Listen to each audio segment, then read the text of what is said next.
40절입니다. 시편 119편 33절로 40절 다 같이 합독하겠습니다. 시작. 여호와여, 주의 율례들의 도를 내게 가르치소서. 내가 끝까지 지키리이다. 나로 하여금 깨닫게 하여 주소서. 내가 주의 법을 준행하며 전심으로 지키리이다. 나로 하여금 주의 계명들의 길로 행하게 하소서. 내가 이를 즐거워함이니이다. 내 마음을 주의 증거들에게 향하게 하시고 탐욕으로 향하지 말게 하소서. 내 눈을 돌이켜 허탄한 것을 보지 말게 하시고 주의 길에서 나를 살아나게 하소서.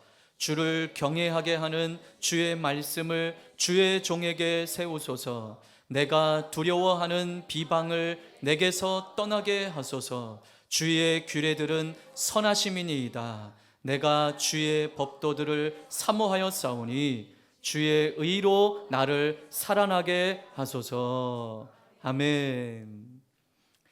어느 신혼부부가 있었어요.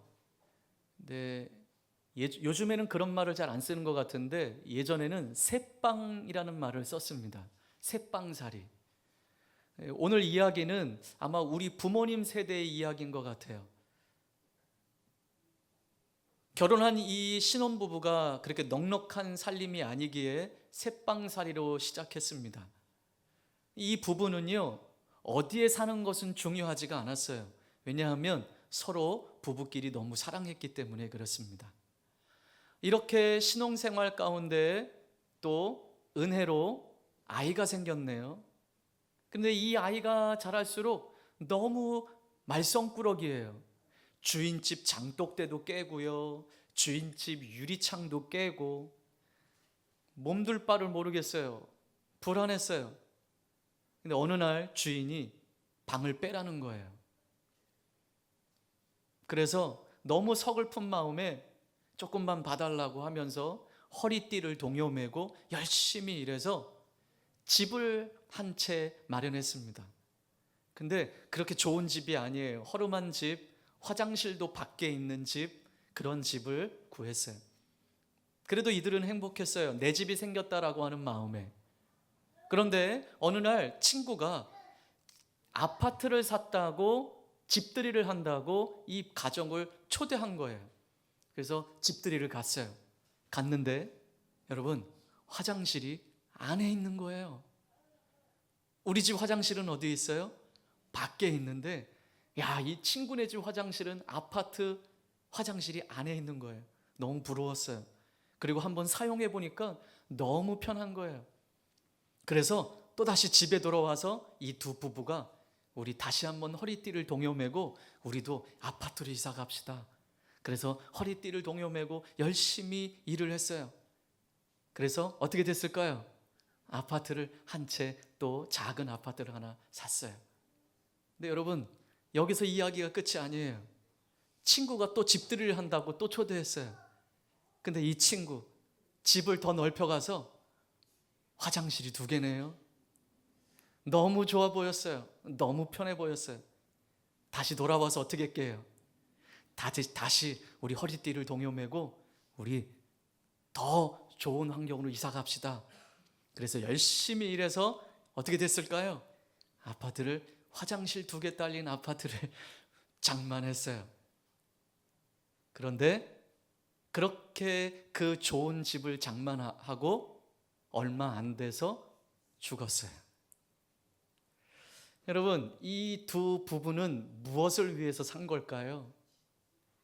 집 하나 장만. 아니, 좀 더 이야기를 한다면 좋은 화장실 딸린 집 장만하기 위해 열심히 살다가 죽은 것밖에 되지 않았습니다.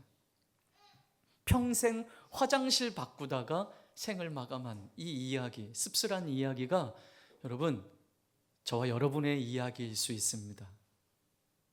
우리 앞서 함께 나누었던 것처럼 세상은 많이 가져야 행복하다고 이야기를 하죠.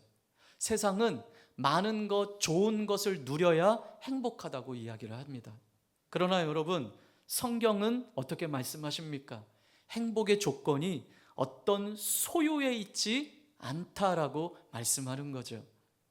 하나님의 말씀을 따라 행하는 삶이야말로 행복하다, 복이 있는 사람이다 라고 우리가 함께 나누지 않았습니까? 그런데 여러분, 이 사실을 우리가 너무 잘 알고 있어요.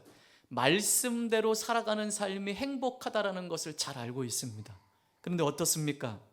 말씀대로 사는 삶이 쉽지가 않아요.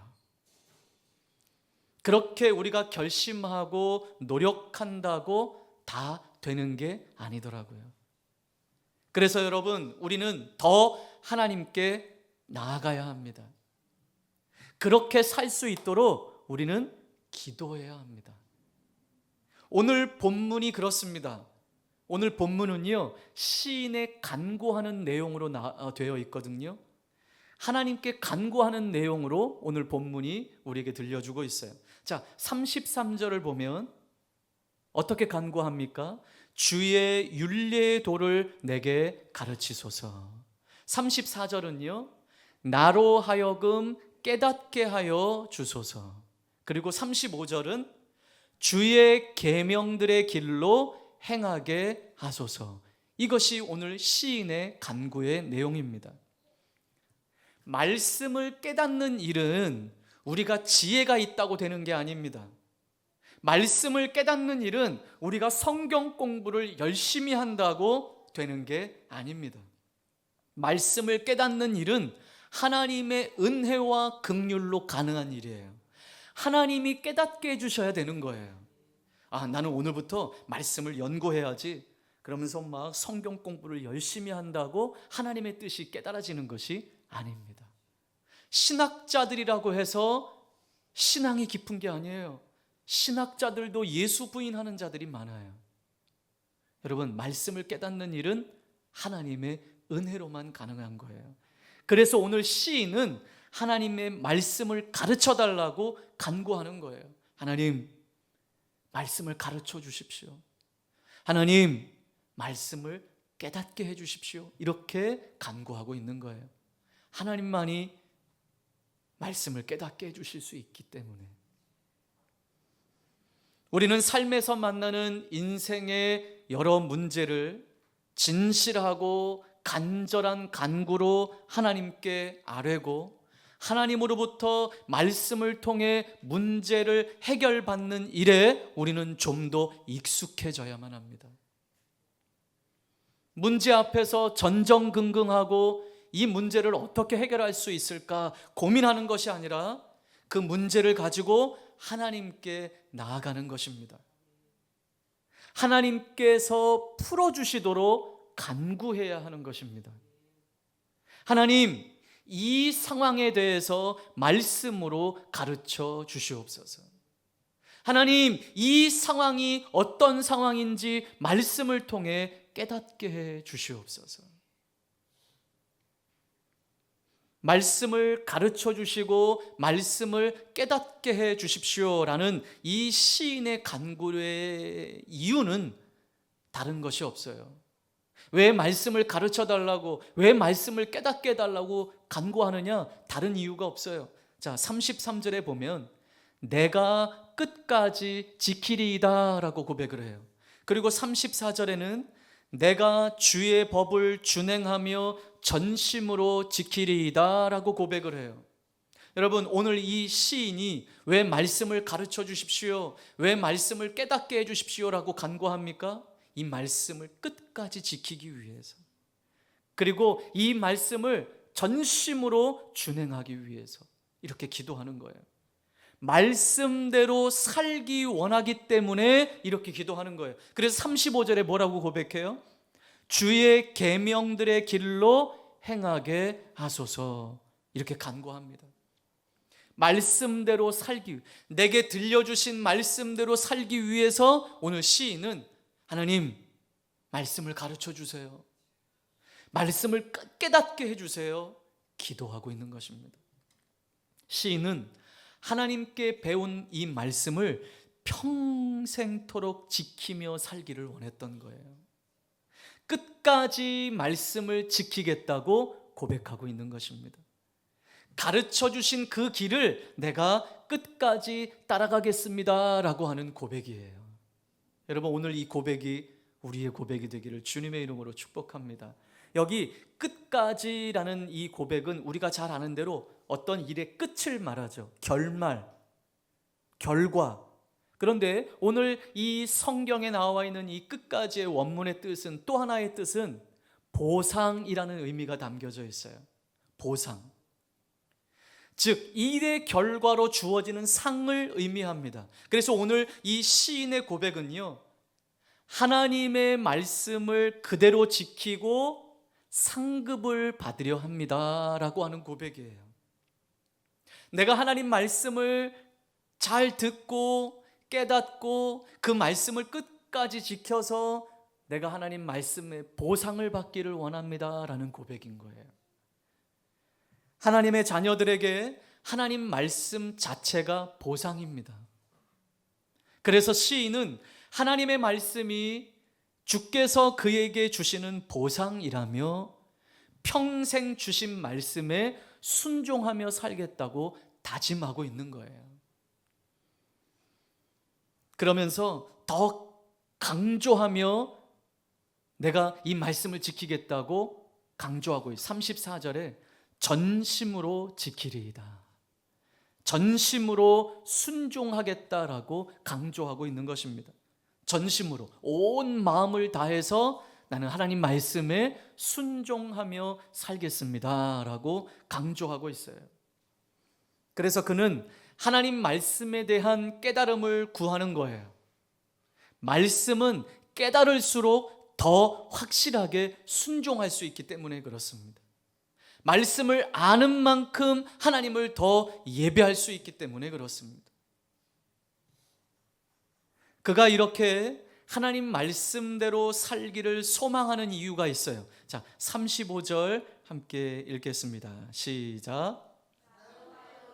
주의 계명들의 길로 행하게 하소서. 내가 이를 즐거워함이니이다. 아멘. 하나님의 말씀대로 살기를 소망하는 이유가 무엇입니까? 말씀을 순종하며 살아가는 이 일이 내게 기쁨이 된다라는 고백이에요. 말씀의 길로 가는 것이 참으로 기쁩니다라고 하는 고백이에요.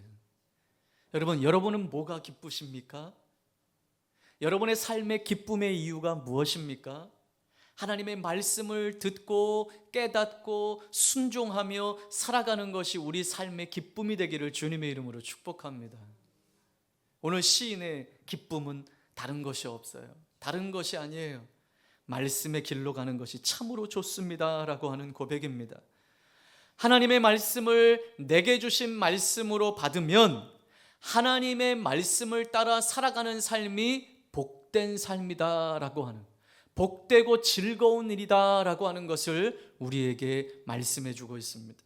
여러분, 계속 반복된 말씀이지만 여러분의 삶에 복되고 기쁜 일은 하나님 말씀대로 따라가는 삶밖에는 없다라는 거예요. 여러분, 이 안에서 참된 기쁨을 누리시기를 바랍니다. 썩어져갈 세상의 것, 잠시 잠깐 있다 없어질 세상의 것들에 우리의 마음을 빼앗기지 말고 영원한 것을 통해서 참된 기쁨이 무엇인지를 드러낼 수 있는 삶이 되기를 주님의 이름으로 축복합니다. 자, 오늘 이 시인의 간구 속에서 우리는 한 가지를 깨닫게 됩니다. 균형 잡힌 말씀의 삶이 무엇인지를 깨닫게 됩니다. 균형 잡힌 말씀의 삶이란 머리로 하나님의 말씀을 듣고 가슴으로 하나님 말씀을 깨닫고 손과 발을 통해서 우리의 몸을 통해서 삶에 적용하고 실천하며 살아가는 삶, 이것이 균형 잡힌 말씀의 삶이라는 거예요. 말씀을 듣고 깨닫는 것에 그치는 것이 아니라 삶에 적용하고 살아내는 것, 이것이 균형 잡힌 말씀의 삶이에요.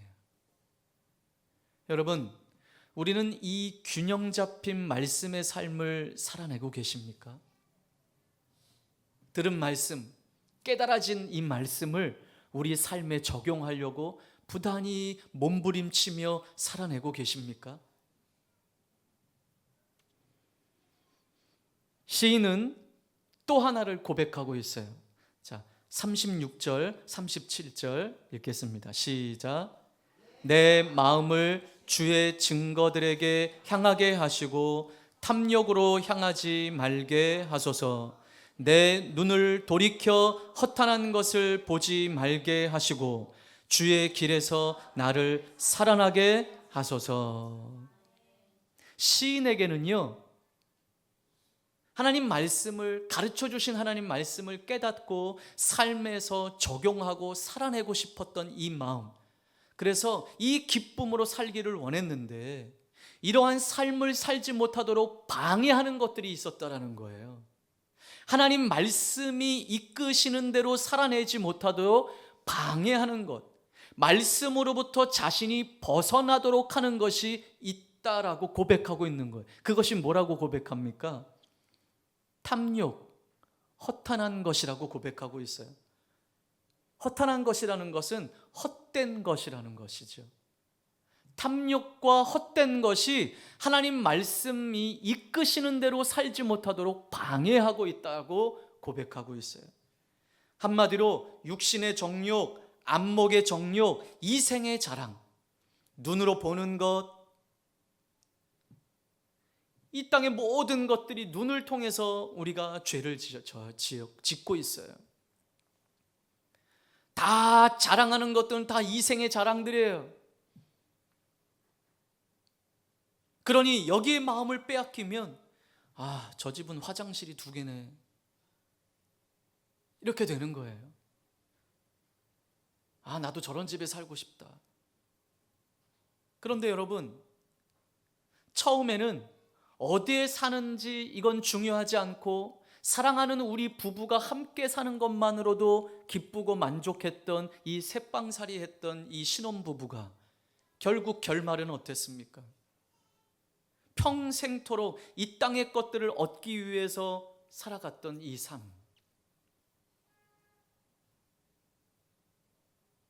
여러분, 우리가 하나님 말씀 앞에 서는 것을 방해하는 것들이 있어요. 하나님 말씀이 이끄시는 대로 살아가지 못하도록 방해하는 요소들이 있습니다. 여러분, 우리에게는 무엇입니까?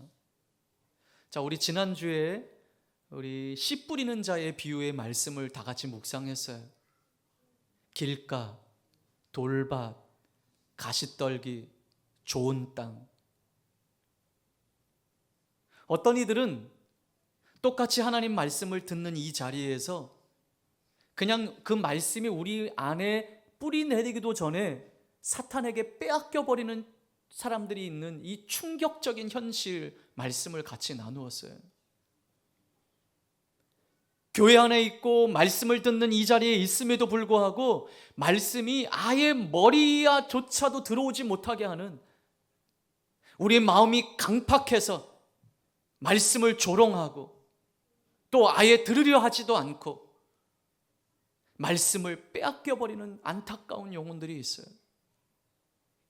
또 말씀을 들을 때는 기쁨으로 들어요.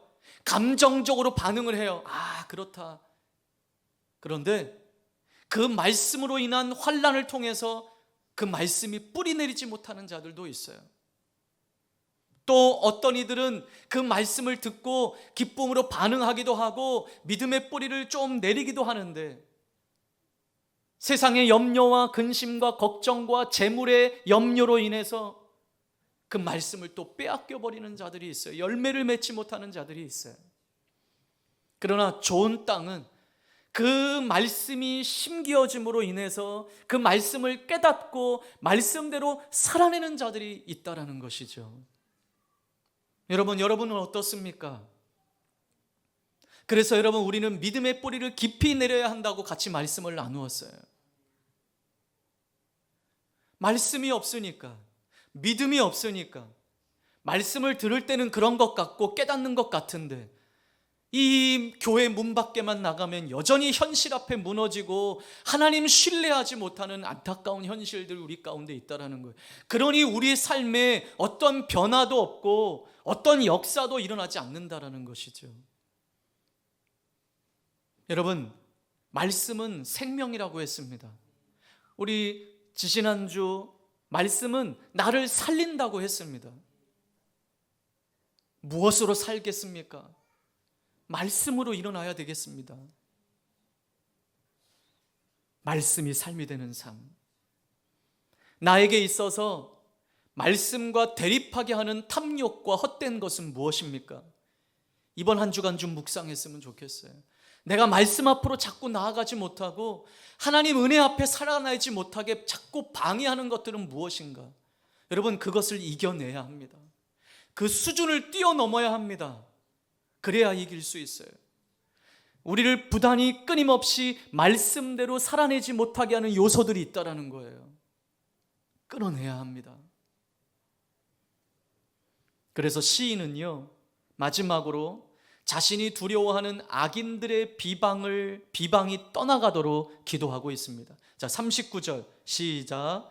내가 두려워하는 비방을 내게서 떠나게 하소서. 주의 규례들은 선하심이니이다. 아멘. 네. 여러분, 내 힘으로는 이길 수 없으니까 하나님의 도움을 구해야죠. 하나님, 나는 정말 말씀대로 살고 싶어요. 근데 여전히 나는 넘어지고 지쳐 쓰러져 있어요. 하나님, 나에게 힘을 좀 주십시오.